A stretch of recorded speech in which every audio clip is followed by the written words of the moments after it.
Alright everybody, hello and welcome. As always, I'm Sean, this uneducated gamer, playing Football Manager 2015. It's the last episode of the season, our season finale and season review. I hope you have enjoyed the series so far.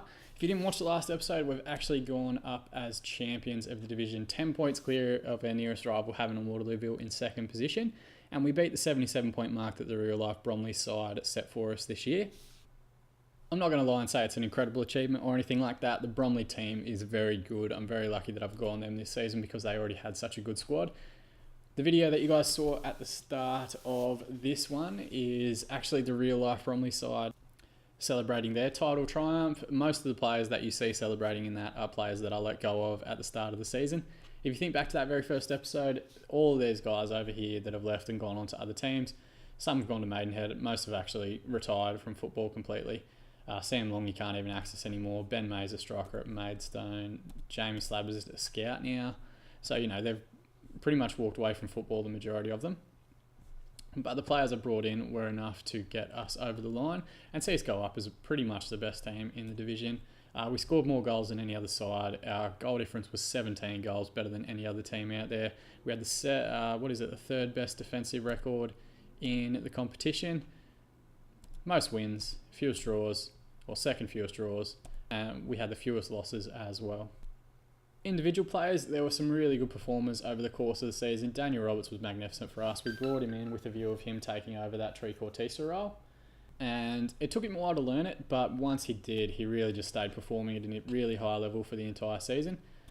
He's had some really good stats over the year, but we'll go through them soon. Zane Benton ran away with the leading scorer award for the season. He's going to be out for 2 to 3 months. He's got a broken ankle. I'm going to add him to the shortlist anyway. His contract with Luton is up at the end of the season. Adam Birchall doesn't look like he's going to sign a new deal, so we might have a look at Benton at the end of the season. He's already on the shortlist. Harry Hickford, we've added him to the shortlist as well. He came third in the average ratings for the season. As an 18-year-old centre-back, that's pretty incredible. We might look at getting him on loan next season, but he's a really good player. I wouldn't be surprised if MK Dons try and keep him next year.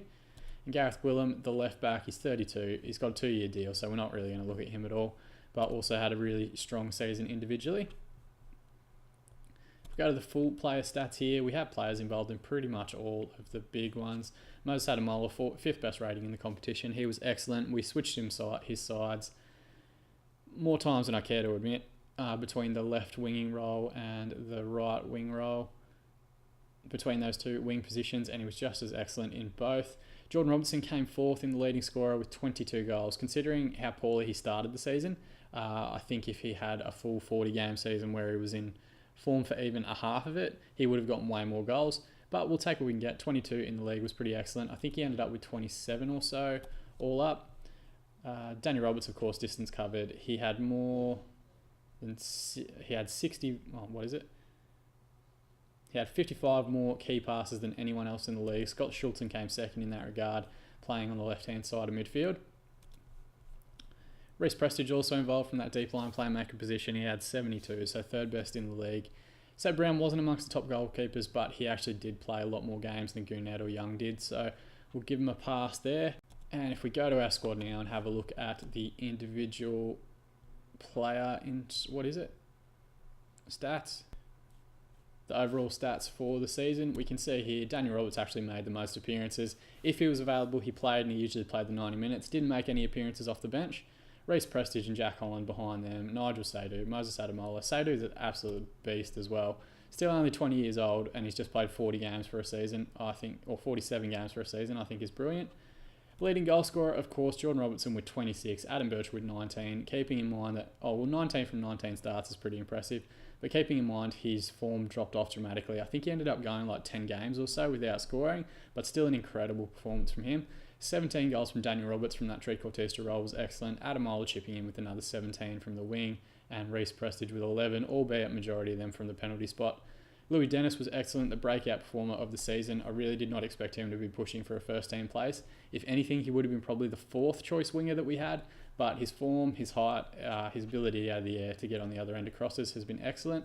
He's 22 now. I don't know if his improvement is going to slow somewhat, but I'm more than happy to keep him on as maybe a backup for next season and maybe look at upgrading that left winger position if we can. We'll have to wait and see who stays and who goes at the end of the season, but physically very good. and pretty tall as well, so he's an aerial target for the other side. Maybe he's like a lower league Ronaldo, just a goal-scoring winger. Assists, of course, Daniel Roberts heavily involved in that. Also led in Man of the Match awards, 20 assists for him, 13 for Adamola. That's just an incredible production for any player, let alone one playing at this division. And I said at the start of the season, I think he's probably better than this level, and I think that's shown throughout the course of the season. Did pick up a stupid red card though in one of the games, but so did a whole bunch of people. So Roberts with the most player of the matches with 9. Robertson got 5. Adamola and Holland with 4 apiece. Passing, what's this one? Pass completion, Danny Waldron, 80% of his passes completed is excellent. He's in that ball-winning midfielder role. He's not trying too many risky passes, but that's sort of the level that you need him to be performing at in terms of retaining the ball. And it also shows here, if you look at his tackles, for a midfielder to have 7.68 tackles is pretty immense. Al Bangura with 9.6 as well, so you saw how great they both were in that ball-winning midfield role. And maybe we'll get them playing together more next season as our 2 deep-line players. Dribbles per game, Moses Adamola, no surprise that he's leading the league there. 3.8 per game is pretty phenomenal. Daniel Roberts with 3.3. Anthony Cook actually didn't play that many games, only 26 appearances for the 50 games that we played, but still managed to average 2.5 really for the season.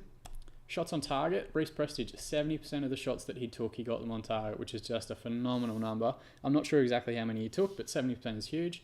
Adamola and Robertson with 52%. They're much higher volume shooters, so that's very impressive as well.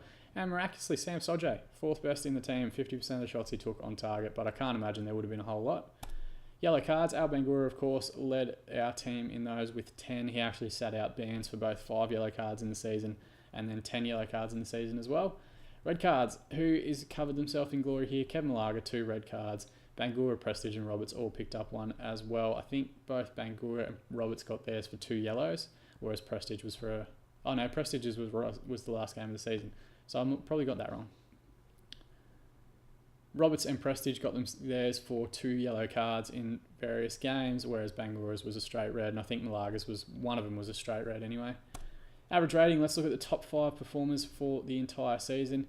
This is a little bit misleading because Paul Rogers only played 5 games and Callum Norton's only played 4. So let's just go with Daniel Roberts, 7.4, highest rating in the team by quite a bit. Adamola as the next best with 7.17 in his 51 appearances for the year. Joe Anderson in his 30, 7.16, just a super reliable left back for this division. And Nigel Seydoux, our starting right back, just sneaks in there, 7.11. And Daniel Day, actually. So 2 of our left backs made the top 5 in average ratings, not including the 2 that barely played. They'll probably leave at the end of the season anyway. All right, let's have a look at who's gone up from other divisions and who we're going to be playing next season. In the Conference North, Barrow have gone up as champions with 82 points, so not as many points as we got, but maybe theirs is a more level playing group. And Hyde and Bradford PA are going to play in the playoff final. Interesting for Bradford PA, they were a little bit off the pace there, but they made the playoff final, which is good for them. In the conference, it looks as though Gateshead are going to be playing Forest Green in the playoff final, and Eastleigh have actually run away with that one. Good for them. Trashed everyone, 94 points, so 3 points clear on top of everyone. That's pretty impressive if I'm being honest with you, but they do play 46 games, which is 6 more than we play in the Conference South. Something that we'll have to keep an eye on for next season. And we'll see which of Forest Green and Gateshead go up as well. League 2 is one we're going to have a look at. We're going to see who's been relegated because we will play those teams next season. Exeter and Cheltenham are both going to head down into the Conference Premier, which means they'll probably be 2 of the favourites to go straight back up, given that their club reputation will be pretty huge. Ours is very small, so I'd expect us to be trying to avoid relegation. But Exeter and Cheltenham, good for them. Good wins. Okay, so for individual months, both Roberts and Robertson won the Player of the Month. There's nobody here, I think, that's won multiple ones that I can see there. I might just not be noticing. You never really know, though. And I have won a few of the Manager of the Month awards as well. Uneducated Gamer, I've won 4 of them, so that's pretty cool. And I think I won the one here in February as well. Oh, yes, I did. There it is, right at the top there. All right, let's skip on ahead now and have a look at who won the playoff final. I'm not going to attend it, I'm just going to skip it. I thought about watching it as part of this game, but I think that will be fairly boring. Alright, so it looks like Havant and Waterlooville are going to go up with us. A 2-0 win, goals to Ben Wright and Bradley Bubb. Good for them. Looks like they're going to get involved. And let's have a look at who wins our end of the season awards. Okay, you can see here record high for Bromley. This is the highest that the team has ever finished, which is excellent. Their previous record was 3rd place, so this is the highest trophy that they've ever gotten. They have offered me another contract. I've taken the cheapest wage available, which I think is £300 a week, and they've given me a 2-year deal, which is great. Daniel Roberts, unsurprisingly, has won the Player of the Year award. Still only 25, so we're going to hold on to him for a couple of seasons at least. 15 goals in 39 games, 7.44 in average rating. And we saw there he got 20 assists as well. Bant wins the Golden Boot. We'll keep an eye on him for the next season as well. And our manager of the season shortlist. I don't think I'm going to win this. Somehow Lee Bradbury, despite finishing second, has gotten 761 points. I don't know what you have to do to get points in this game. I am going to vote for Phil Babb because I know who he is. So I don't think I'll win that one, but we'll have to wait and see. Let's hold a team meeting and tell everyone passionately, congratulations on getting promoted. Fantastic achievement. Everybody here is pretty happy with that. I've just said that I'm going to keep most of the squad together, which I am going to do. A couple of the unhappy players might leave, and assertively, that's exactly the sort of reaction I'm after. And everyone's cool with that. Everyone's leaving pretty much with the highest possible morale that they could. They're champions. What do you expect? End of season confidence review. The team are the board are very happy with the way things have gone. Player performances are a high level. They're pleased with Daniel Roberts and a satisfactory performance, I guess. I think that's because I changed my job expectations to win the league. I should have maybe left it lower and then I would have been above that, but that's fine. Club stature, they're pretty happy with the ones with the confidence so far. Having said that, that's one that keeps going. It keeps building each season. It's not one that you have jacked up here at the end of each year. Our wage budget, I'm about $4,000 under it, so they should be very happy with that. Squad harmony is pretty good. There's a few people unhappy, and job status is very secure because I've just signed a new contract. A little bit under for the FA Cup. They're not happy with that. We just missed out. If we had won that game, we would have gotten through to the first round and everything would have been hunky-dory. We got to the semi-final of the FA Trophy and were knocked out by Barnet. We did actually watch that game, which is fine. So I think that they're going to be pretty happy with us going forward. Maybe we can get a bit more cash into the club. I did manage to turn the finances around. We lost 101k for the season, which at certain points it said that we were going to lose like £500,000 and all that. So I think our run in the cup really helped us with that. And of course, signing some players to 2-year deals has probably pushed that the other way as well. Made us look like we're going to go a little bit further down. We will have new sponsors and everything sign on for the season ahead.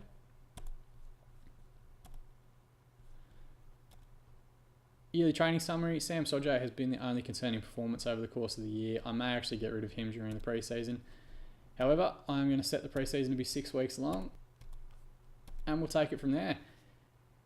Alright, so to finish off our season, let's have a look at who won some of the bigger awards. Let's have a look at who made the World 11 for this year. It's a pretty interesting lineup with 2 United players in there. Manuel Neuer in goal, Alaba and Lahm as the wing-backs. Great representation from Bayern Munich there. Dante in the middle with Sergio Ramos. Kevin De Bruyne made it.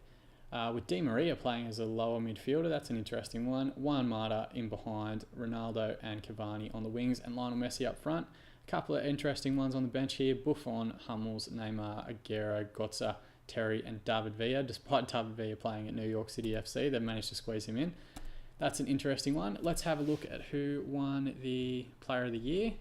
World Soccer Magazine's Player of the Year, which is the equivalent to, I think, the UEFA Best in Europe award. Lionel Messi has won that one with an 8.1 rating across his 20 appearances for the season. And looks like Juan Mata has come second, Di Maria third. But the big one, let's have a look at the FIFA Ballon d'Or. And Messi's won that one as well, an 8.1 over his 20 appearances. Ronaldo second with a 7.74, and Juan Mata in third place. That's kind of an interesting one. So that were the big teams. Let's have a look who got promoted from the Premier League. It'd be good if I could spell it. Chelsea have gone up as champions, 85 points from their 35 games played. Very impressive, only 4 draws and 4 losses. United have returned to European football under Van Gaal, 1 point ahead of Man City in second position.